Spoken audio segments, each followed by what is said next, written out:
Hola, soy su profesor Carlos. Hoy vamos a encontrar las componentes en X y de Y de una fuerza. Vamos a suponer una fuerza de 13 newton. Vamos a escribir esta fuerza de 13 newton. Aquí la vamos a describir. Fuerza es igual a 13 newton. Bueno, esta fuerza, para que exista, tiene que tener una componente en X y una componente en Y. A partir de la suma de estas dos componentes, que en realidad son vectores, a partir de la suma de estos dos vectores, es que se obtiene su componente resultante. Vamos a dibujar estas componentes para que las podamos apreciar. Esta tendrá que ser la componente en X, porque este es el eje de X, y esta tendrá que ser la componente en Y. Incluso vamos a nombrar los ejes. Este es Y este es X.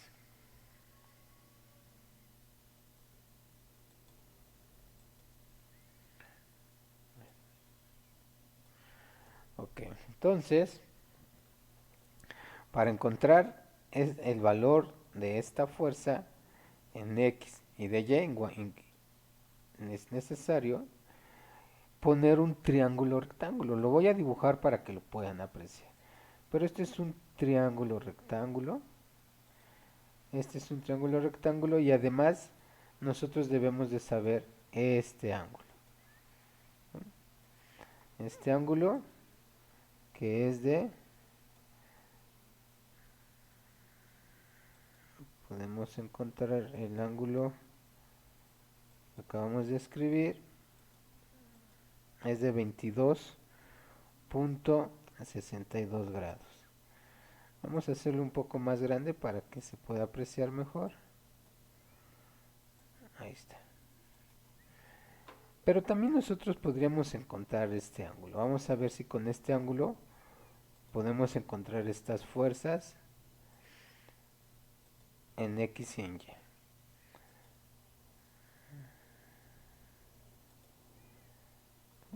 Y este tiene valor de 67.38.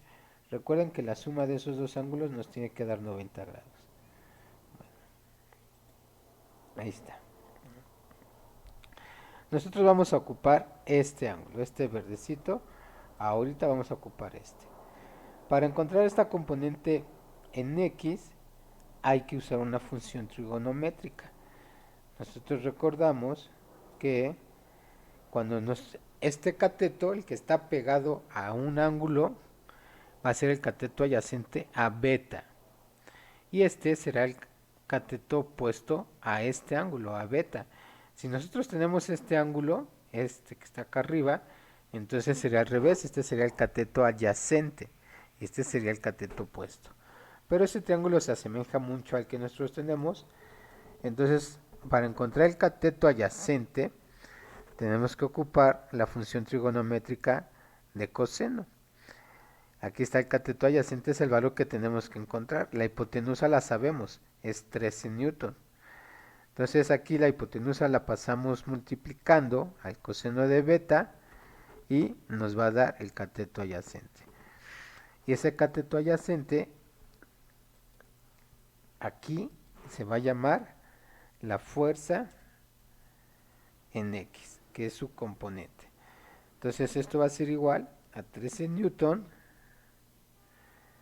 Aquí podemos omitir en este caso ahorita las unidades, pero bueno, son 13 newton. A veces las omito para que no se confunda esa n de newton con otra variable. Entonces habíamos dicho que íbamos a ocupar el coseno y de este ángulo que sería 22.62. Este es un ángulo que siempre está redondeado, el GeoGebra no nos los da redondeado, entonces hay que tener ahí cuidado. De ese es 22.62. Si hacemos la operación, esto nos da 12 y ahora sí voy a escribir newton. Entonces, su componente en X, usando este ángulo, es de 12 newton. Esta componente en Y vamos a ocupar, este es el cateto opuesto a este ángulo. Entonces, si es el opuesto, aquí vamos a ocupar la función de seno. La hipotenusa está dividiendo, pasa multiplicando y nos da hipotenusa por seno de beta es igual a cateto opuesto. Y este es el cateto opuesto. Entonces, esa va a ser la componente en Y. Entonces ponemos una fuerza en Y es igual a 13 y ahora por el seno de 22.62 grados.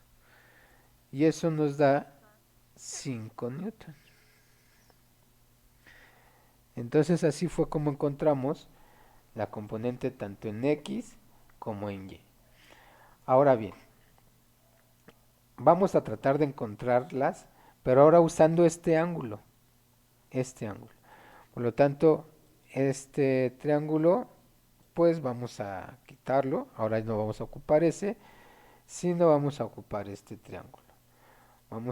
Tendría que dar las mismas componentes. Esta es para que vea que no importa qué ángulo voy a ocupar.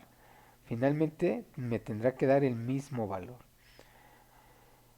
Esto que está aquí ahora es la componente en X, pero respecto a este ángulo es el cateto opuesto. Este cateto es el opuesto a este ángulo, al ángulo de 67.38. Recordemos que para encontrar el ángulo opuesto ocupamos la función del seno. Entonces, esto tendrá que ser fuerza en X es igual a la hipotenusa que es de 13 newton por el seno porque es el cateto opuesto de 67.38. Y esto nos da, redondeándolo, es 12 newton. Aquí tenemos que redondearlo porque este valor que nos da GeoGebra no es exacto, también está redondeado. Entonces, si ustedes se dan cuenta, haber hecho 13 por coseno 22.62 me da lo mismo que hacer 13 por el seno de 67.38. Ahora, ¿esta qué componente es? La componente en Y, pero ¿qué cateto es respecto a este? Es el cateto adyacente. Para encontrar el cateto adyacente ocupamos la función de coseno. Entonces aquí tendríamos que escribir la fuerza en Y es igual a 13 newton por el coseno del ángulo de 67.38 grados. Y esto nos da como resultado 5 newton. Entonces no importa cómo haya hecho mi triángulo, las componentes siempre son iguales. Aquí lo importante es entender esta parte. Esto es importante entenderlo. Bueno, cuando nosotros tenemos varias fuerzas, tenemos que encontrar sus componentes en X y en y al final sumarlas. Y esa será la fuerza total en X y la fuerza total en Y. Cuando tengamos la fuerza total de tanto de X como de Y, las fuerzas totales, para encontrar porque va a tener la fuerza total de la componente X y la fuerza total de la componente Y. Pero la fuerza total tendríamos que ocupar Pitágoras. Aquí recuerden que ese es el teorema de Pitágoras. Para despejar C, este pasaría con un cuadrado, con una raíz, perdón. Entonces sería raíz cuadrada de la fuerza en X al cuadrado más la fuerza en Y al cuadrado. Entonces vamos a cambiarle un poco el nombre a este teorema. A este le vamos a llamar una fuerza total cuando sumamos todas las fuerzas. A este le vamos a llamar la fuerza, ustedes déjenme escribirlo así, total en X, es el total en X, y este sería la fuerza total en Y. Bueno, ahí nada más cambiamos de variables, entonces Para encontrar la fuerza, total, tenemos que obtener la raíz cuadrada de la fuerza total en X al cuadrado más la fuerza total en Y también al cuadrado. Y así es como obtendríamos la fuerza total. Bueno, espero que lo terminen de entender. Hasta luego.